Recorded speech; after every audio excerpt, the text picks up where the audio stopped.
L'argent peut acheter des maisons, mais il ne peut pas acheter un foyer. Le sang crée des liens, mais il ne fait pas de vous un père. À Abidjan, dans une petite maison de Yopougon, ces vérités cachées allaient laissé bouleverser la vie d'une famille.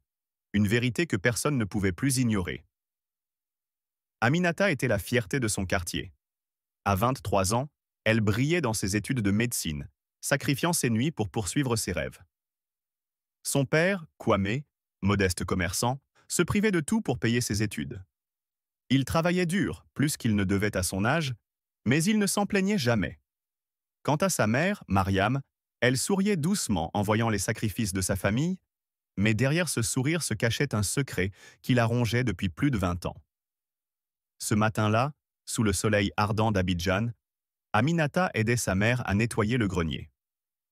Leurs mains dégagèrent la poussière des vieilles boîtes, rangées depuis des années dans les recoins de leur maison modeste à Yopougon. Alors qu'elle cherchait parmi les souvenirs oubliés, une vieille malle attira son attention. Aminata l'ouvrit et commença à trier les papiers, des lettres jaunies, des photos en noir et blanc. « Certificat de naissance », murmura-t-elle. Les mots semblaient se brouiller sous ses yeux, jusqu'à ce que la vérité lui saute aux yeux. Le nom du père sur ce document n'était pas celui de Kwame, l'homme qui l'avait élevé et qu'elle avait toujours appelé papa. Non, à la place, il y avait inscrit Ibrahim Konaté, un nom qu'elle connaissait bien. Celui d'un puissant homme d'affaires d'Abidjan, un visage qui apparaissait souvent dans les journaux. Mariam, sa mère, entra dans la pièce à ce moment-là et trouva sa fille figée, assise par terre, le document dans les mains tremblantes. « Maman, pourquoi ce nom? Qui est Ibrahim Konaté ?» Les mots d'Aminata étaient calmes, mais le choc résonnait dans son regard. Mariam, paniquée, s'assit à côté de sa fille. C'était le moment qu'elle avait redouté depuis si longtemps. La vérité qu'elle avait enterrée avec soin venait de ressurgir. Ce soir-là, alors que la lumière du crépuscule baignait leur maison, Mariam raconta tout. Sa jeunesse, ses rêves brisés par une relation secrète avec Ibrahim Konaté, un homme influent et déjà marié. Elle avait fui, effrayée, honteuse, cherchant à tout prix à protéger son enfant.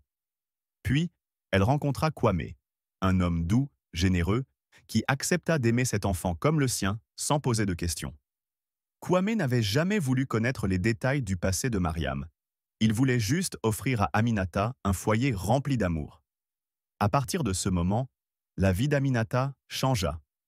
Chaque jour, en allant à l'université, elle passait devant la grande villa des Konaté à Cocody, un quartier riche, bien loin de sa vie modeste à Yopougon.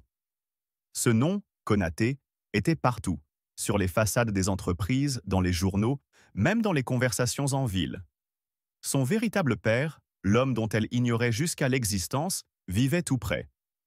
Les rumeurs circulaient en ville. Ibrahim Konaté était gravement malade. Il cherchait un héritier pour son empire. Ironie du sort, lui, l'homme puissant, n'avait jamais pu avoir d'enfant avec sa femme. Et pendant tout ce temps, Aminata, sa fille brillante, forte et déterminée, grandissait à quelques kilomètres de lui, sans qu'il le sache. Les jours passaient, et Aminata observait de plus en plus les sacrifices que faisait Kwame pour elle. Les factures d'université augmentaient, et son père adoptif se tuait à la tâche, même avec ses problèmes de santé. Un soir, alors qu'elle rangeait dans la cuisine, elle entendit une conversation entre ses parents. Kwame avait hypothéqué leur maison pour couvrir les frais de ses études. Ce fut un choc pour Aminata.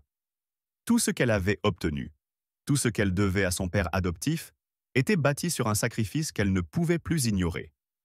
Ce soir-là, devant son miroir, elle fixa son propre reflet pendant de longues minutes, pesant ses options. Le lendemain, Aminata se présenta au bureau de Konaté Industries. Elle n'était plus la jeune femme hésitante de la veille. Cette fois, elle était résolue à faire face à son passé. Le garde, intrigué par la ressemblance frappante entre Aminata et le grand patron, la laissa passer. Dans le bureau luxueux d'Ibrahim Konaté, entouré de marbre et de bois précieux, elle prononça des mots qu'elle n'aurait jamais cru devoir dire. « Je suis votre fille. » Le silence s'installa dans la pièce. Ibrahim, cet homme si sûr de lui d'ordinaire, parut déstabilisé. Pour la première fois, il ne trouva pas ces mots. Le secret qu'il ignorait venait de le frapper de plein fouet. Quelques jours plus tard, La nouvelle de l'existence d'Aminata éclata comme une bombe. Les médias s'emparèrent de l'histoire. La famille Konaté, autrefois perçue comme puissante et intouchable, se retrouva au centre d'un scandale. L'épouse d'Ibrahim, furieuse, menaça de détruire tout ce qu'ils avaient rebâti. Les cousins, longtemps en compétition pour l'héritage, commencèrent à remuer le passé d'Aminata, cherchant des preuves pour contester sa légitimité. C'est à ce moment qu'Aminata se retrouva face à un dilemme. Son véritable père, Ibrahim, était prêt à la reconnaître, à lui offrir tout ce qu'elle n'avait jamais eu. Une vie de luxe, une éducation sans frais, une place dans la haute société. Elle n'aurait plus jamais à se soucier des factures ni des sacrifices de Kouamé. Mais en acceptant cet héritage, elle trahirait l'homme qui l'avait élevée, cet homme qui, malgré ses moyens modestes, avait tout donné pour elle. Ce soir-là, seule dans sa chambre, Aminata devait choisir. Accepter la richesse et l'héritage de son père biologique, ou rester fidèle à celui qui avait toujours été là pour elle, son père de cœur. Qu'auriez-vous fait à sa place? Auriez-vous choisi la sécurité financière et l'héritage? Ou seriez-vous resté loyal à celui qui vous a donné tout son amour, au prix de sa propre vie?